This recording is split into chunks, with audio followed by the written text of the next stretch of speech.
The religion of economics. The fact that economics, the most pious religion that the world has ever known, has managed to audaciously disguise itself as secular is the real key to its unprecedented success. Not only secular, but a science. Not just a science, but the only one of the social sciences hard enough to have its own Nobel Prize. I propose that the first step to killing this false god and freeing the earth from its thrall is to unmask it, to name it, to say it as it is. So here I will tell the story of this strange religion, one whose Sabbath lasts 5 days out of 7, while for the truly devout, maybe 6 or even 7 days are spent worshipping in huge complexes of temples that scrape the sky, foul the waters, and scorch the earth. When not in their office temples, the pious congregate in malls to shop unto exhaustion of the spirit and of the earth itself. I've spent over 40 years working on the conservation of nature and have long been troubled by the irrationality, indeed insanity, that destroys the biological fabric from which our own lives are woven. Although our actions to protect the Australian rainforests between 1979 and 1986 led to a stream of national parks in New South Wales, Tasmania and Queensland, during those first half of the 1980s, when those blockades were taking place, worldwide, for every forest that was saved, 1,000 forests were lost. And clearly there's no way to save the planet one forest at a time. Unless we can address the underlying disease that allows modern humans to imagine that we can profit from the destruction of our own life support systems, clearly these actions will be of no particular consequence as far as the future of the world is concerned. James Lovelock said that it's as if the brain were to decide it's the most important organ in the body and started mining the liver. Paul Ehrlich pointed out that we are sawing off the branch that we're sitting on. These clearly point to a psychological problem. I believe that the best understanding of the psycho-spiritual dimension of the environmental crisis is to be found in a philosophy called deep ecology. The term was coined by the late Arne Næss, Professor of Philosophy at Oslo University, and according to Næss, underlying all of the symptoms of the environmental crisis is the illusion of separation between human beings and the rest of the natural world. And he claimed this illusion of separation was itself a result of anthropocentrism, or human-centeredness, the idea that human beings are the centre of everything. So to anthropocentrism, we are the crown of creation, we are the measure of all being. The world consists of human beings on the one hand and resources for human beings on the other hand. The strongest root of this anthropocentrism is in the Judeo-Christian tradition, where only man was created in God's image, only humans have a soul, and we are enjoined to subdue and dominate nature, and nature is to be in fear and trembling of us. If we dig at the foundations of classical economics, we discover its Judeo-Christian roots. Nothing has any value until humans add their labour and intelligence to it. The earth itself is just dirt until we turn it into something. It has no value. The only thing that has intrinsic value are human beings. Everything else may have instrumental value if it's a resource for human beings. Contemporary economics is an utterly anthropocentric project. Just as Christianity and Islam usurped the sacred sites and holy days of the pagan religions they overthrew, now Christianity has been overthrown by its own offspring. A case in point is the transformation of St. Nicholas, a 4th century saint, into Santa Claus, a modern and postmodern god of consumerism. What used to be the solstice was subsumed by Christmas, and this in turn has been swallowed by shopping. Harvey Cox, Professor of Divinity at Harvard University, writes that Disagreements among the traditional religions are trivial in comparison with the fundamental differences they all have with the religion of the market. Will this lead to a new jihad or crusade, he asks? I doubt it. It seems unlikely that traditional religions will rise to the occasion and challenge the doctrines of the new dispensation. Most of them seem content to become its acolytes and to be absorbed into its pantheon, much as the old Nordic deities, after putting up a game fight, eventually settled for a diminished but secure status as Christian saints. He points out that the market religion has maintained the sacrament while reversing it. Sacred things, land, water, air, and even the human body, are transformed into profane ones so they can be commodified and put up for sale, that is, transubstantiation. The willed, but not yet achieved, omnipotence of the market means that there is no conceivable limit to its inexorable ability to convert creation into commodities. In the mass of the market, a reverse process occurs.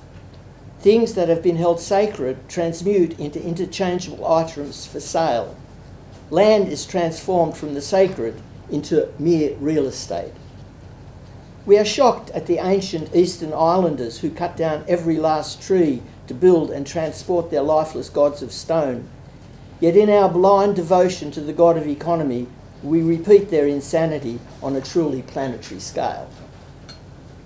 Only a deeply religious faith allows us to ignore the absurdity of perpetual growth on a finite planet. Most students of the religious phenomenon of economics see neoclassical economics as a false theology, and I will provide more excerpts from some of their analyses. But first, I will introduce the curious case of economist Robert Nelson of the University of Maryland, who celebrates the religious aspects of his discipline. Nelson disagrees with his profession's wish to think of itself as a science, claiming rather that economists are really more like theologians, which gives them a much more important role in society. Economic efficiency has been the greatest source of social legitimacy in the United States for the past century, he writes, and economists have been the priesthood defending this core social value of our era. Nelson acknowledges many flaws in classical economic thinking and concludes that whatever one might say today of the genuine truth value of economics as a body of scientific understanding, the practical reality is that the economics profession for many years was successful in asserting its scientific status. The economic priesthood could effectively police the theological territory of America. While, as we shall see below, many scholars agree wholeheartedly with his claim that without certain theological assumptions, some of the most important conclusions of economic theory could not be sustained, unlike Nelson, most of these scholars use this conclusion to debunk economics rather than exalt it. David Lloyd gives us the most compelling of the many critiques of economic religion in his Religion of the Market in 1997. He sensibly warns us that Nelson could be said to have overlooked the market religion's sacrificial aspects of worsening global poverty and environmental degradation, and points out that in 1960, countries of the North were about 20 times richer than those of the South. In 1990, after vast amounts of aid, trade, loans, and catch-up industrialisation by the South, North countries had become 50 times richer. The richest 20% of the world's population now have an income about 150 times that of the poorest 20%, a gap that continues to grow.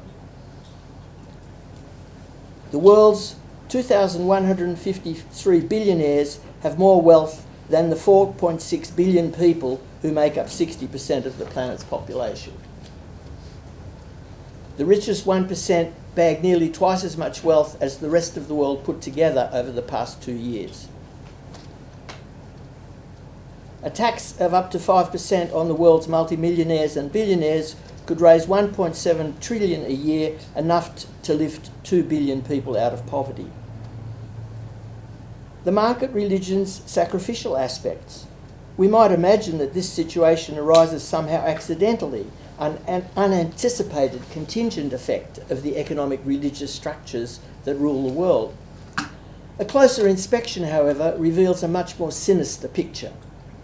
It turns out that in order to generate obscene profits, Goldman Sachs, Deutsche Bank, Merrill Lynch and others have caused the starvation of some of the poorest people in the world. In 2007, staple food prices started inexplicably rising, and another 200 million people, mostly children, couldn't afford to get food anymore and sank into malnutrition or starvation. There were riots in more than 30 countries, and at least one government was violently overthrown. It wasn't through a fall in supply. Wheat production actually rose globally that year. Then, in the spring of 2008, prices just as mysteriously fell back to their previous level. In April 2008, Jean Ziegler, the UN Special Reporter on the Rights to Food, called it a silent mass murder, entirely due to man-made actions. And we have a herd of market traders, speculators and financial bandits who have turned wild and constructed a world of inequality and horror, he said.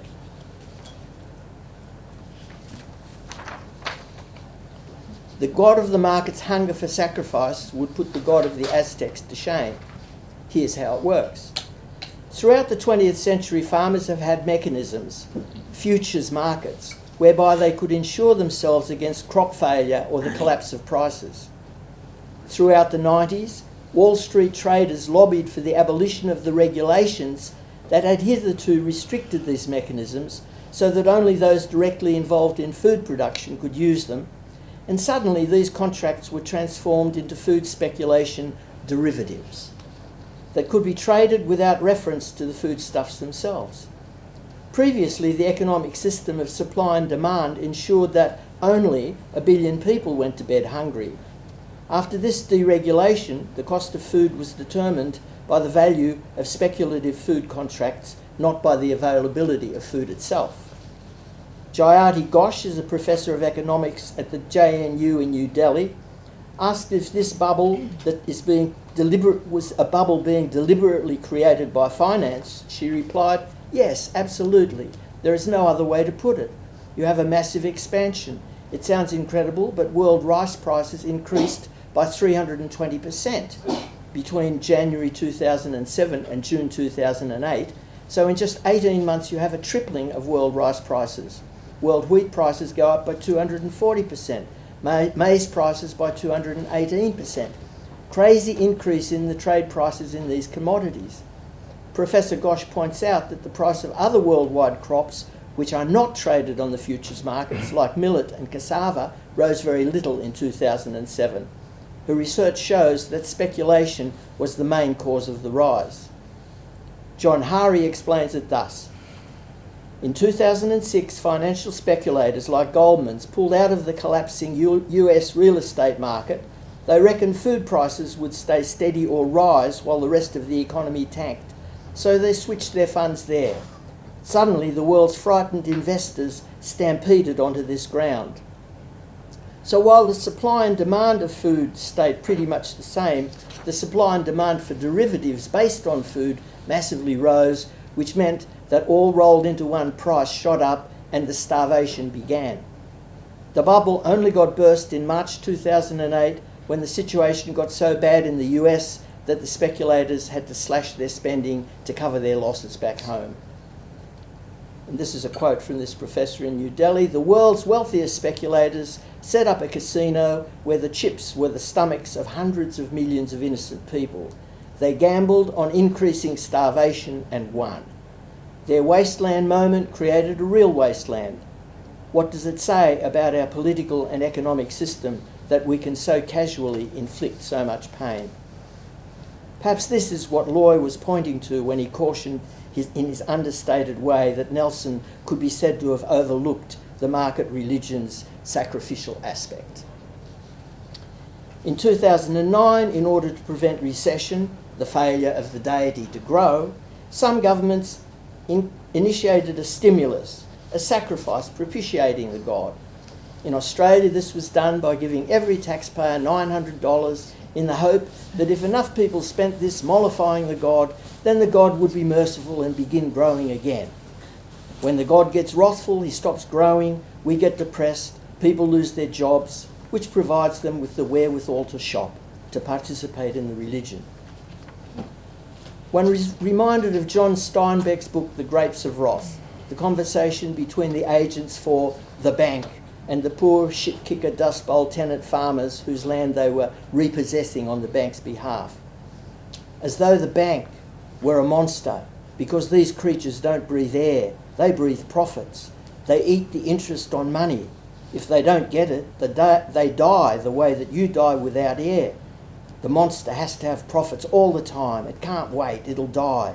When the monster stops growing, it dies. It can't stay one size. We're sorry, it's not us, it's the monster. The bank isn't like a man. Yes, but the bank is only made of men. No, you're wrong there, quite wrong there. The bank is something else than men. It happens that every man in a bank hates what the bank does, and yet the bank does it. The bank is something more than men, I tell you. It's the monster. Men made it, but they can't control it. It's not just the professors of economics who see the religious nature of the discipline. Some professors of religion come to the same conclusion.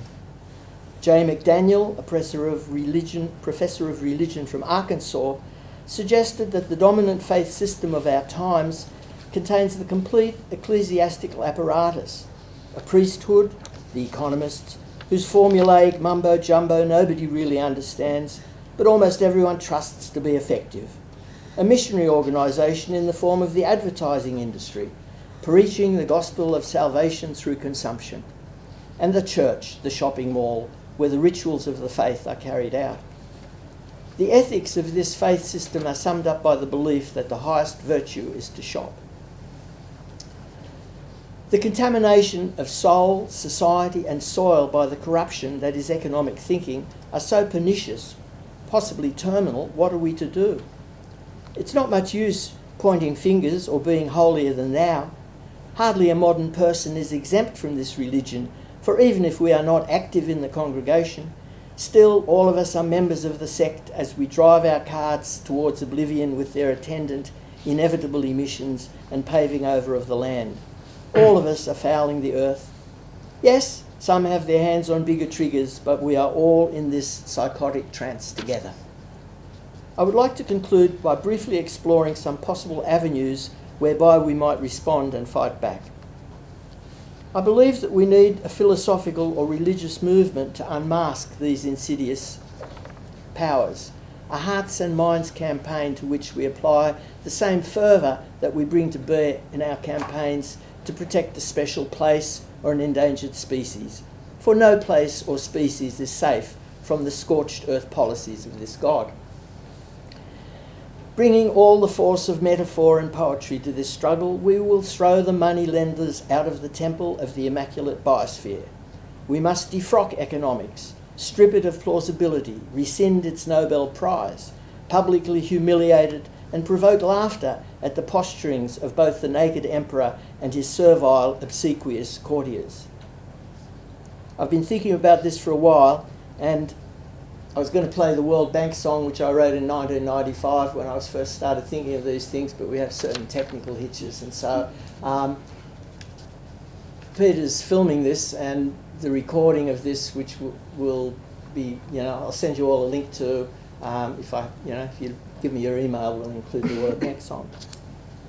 When we see economics as religion, then advertising becomes religious education.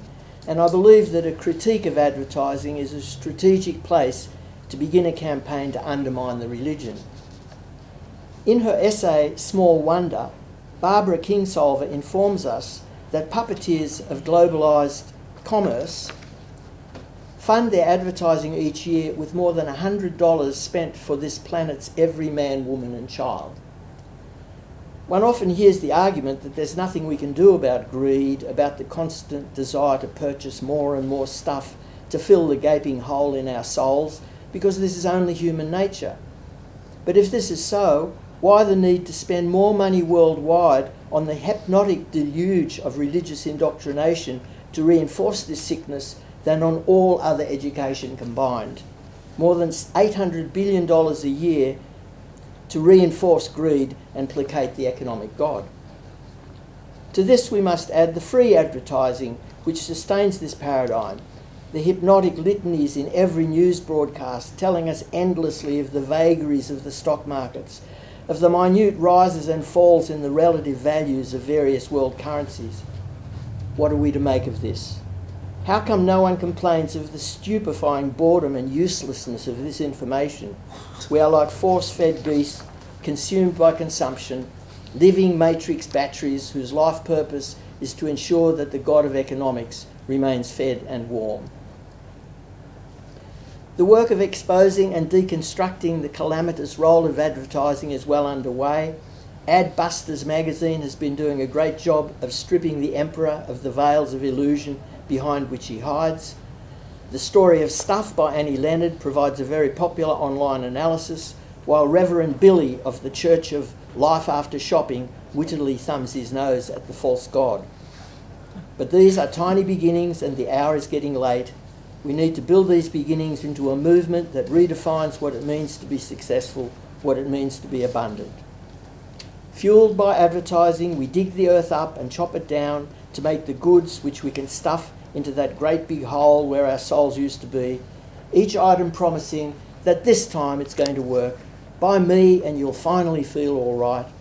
But do we know anyone who has ever reached the end of this particular path, has finally brought that one last thing that finally resolved for them the utter catastrophe of the human condition? Far from it. What we find is that the more that you feed this addiction, the more addicted you become. It has long been recognised that GNP is a distorted measure of value. The more motor accidents we have, the more the GNP goes up. The more anti-pollution equipment we are forced to manufacture, the stronger the economy, etc. As far back as 1992, Alan Durning wrote that comparisons that have been made over time between societies show that there is little difference between self-reported happiness. The fact that we are in the developed world are now consuming so much more does not seem to be having much effect on our happiness. Paul Gilding points out that this is now well established with solid global data. What this data shows in comprehensive global studies is that happiness and life satisfaction go up sharply when you go from poverty to an income of between 10 and 20,000 per person per year. Then it stops. It levels out and stays there no matter how much more income you get. Though some studies suggest if you get really stinking rich, it goes down again. If you want to understand the numbers, check out the excellent report, Prosperity Without Growth. An interesting article in The Guardian in April 2010 was titled Beyond Green Growth, Why We Need a World Without Economic Growth, and explored the idea that beyond concepts of green growth, of sustainable growth, there is also that of no growth. The New Economics Foundation has come up with the Happy Planet Index, which shows the relative efficiency with which nations convert natural resources into long and happy lives for their citizens. The nations at the top of this index are those achieving long, happy lives without overstretching the planet's resources. Costa Rica comes first. 9 of the top 10 nations are in Latin America. China is 20th, India 35th. Not a single European country made it into the top 50. I'm proud to announce that Australia, number 102, beat both the USA, 114, and Nigeria, 115. Arnie Ness says that ecological ideas aren't enough to save us. What we need is ecological identity, ecological self. He proposes that community therapies will lead us to this ecological identity and dissolve the illusion of separation from the natural world. He says that a sense of responsibility is a treacherous basis for conservation, that if we conserve nature because of our altruism, because we are good people, alter implies the other. It means that nature is still other than our very self, and it means it hides from us the fact that the nature out there and the nature in here are one and the same, are continuous. So that once we have that as an experience rather than merely as intellectual knowledge, then mere self-defense is all that's required in order to protect nature. We no longer need to be good. We no longer need to have a sense of duty or altruism.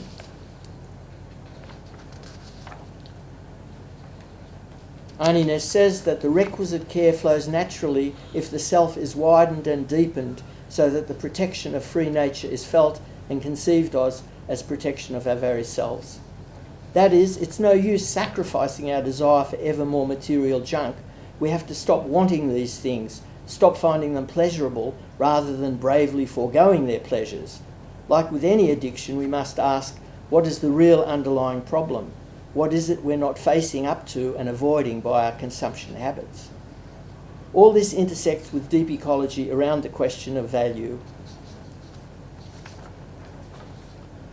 The economic cost-benefit analyses invariably decree that the benefits of laying nature to waste trump the costs because, in an extraordinary feat of transubstantiation, the only things of real value, such as air, water, soil, and life itself, are deemed to be worthless, while social fictions such as money are pronounced to be real. This is a religious miracle of breathtaking power which makes the parting of waters or turning water into wine pale into insignificance. It's not enough to tear down the false god. We need a spiritual movement which replaces the false promises of the Church of Greed with something which really does feed us. That is, alongside the demolition of the false religion of economics, at the same time, the true religion of the sacred cosmos needs evolving. A return to a mystique of the earth is a primary requirement for establishing a rapport between humans and earth. Only in this context will we overcome the arrogance that sets us apart from all the other components of the planet and establishes a mood of conquest rather than of admiration. To assume that conquest and use is our primary relation with the natural world is ultimate disaster. Here we may find guidance in the work of Thomas Berry. Father Thomas Berry, who died in 2009, was a Catholic priest who found in the middle of life that he had turned from being a theologian to becoming a geologian. His attention turned from the God that he'd always worshipped, the Christian God, to the realisation that that God, like everything else, was a product of the earth itself, and the earth became the object of his spiritual life. The student of Teilhard de Chardin, he proposed that a deep understanding of the history and functioning of the evolving universe is a necessary inspiration and guide for our own effective functioning as individuals and as a species. He gives us confidence that in spite of the vast momentum of the anthropocentric project and the colossal success of the economic god, sanity may yet prevail. He writes, "If the dynamics of the universe from the beginning shaped the course of the heavens, lighted the sun and formed the earth, if this same dynamism brought forth the continents and seas and atmosphere, if it awakened life in the primordial cell and then brought into being the unnumbered variety of living beings, and finally brought us into being and guided us safely through the turbulent centuries, there is reason to believe that this same guiding process is precisely what has awakened in us in our present understanding of ourselves and our relation to this stupendous process.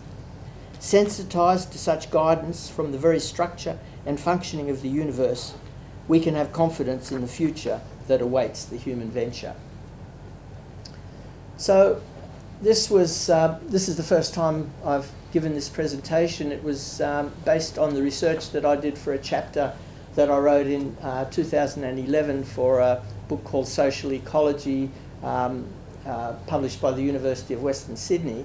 And the reason that I've dusted it off and sharing it with you is because lately I've become interested in the machinations of a group called the Atlas Foundation, and it reminded me of all of these things. So back in November, I was one of 109 people who were arrested at the kayak blockade in Newcastle of the Hunter River, where rising tide stopped coal ships for 30-some hours from leaving that port.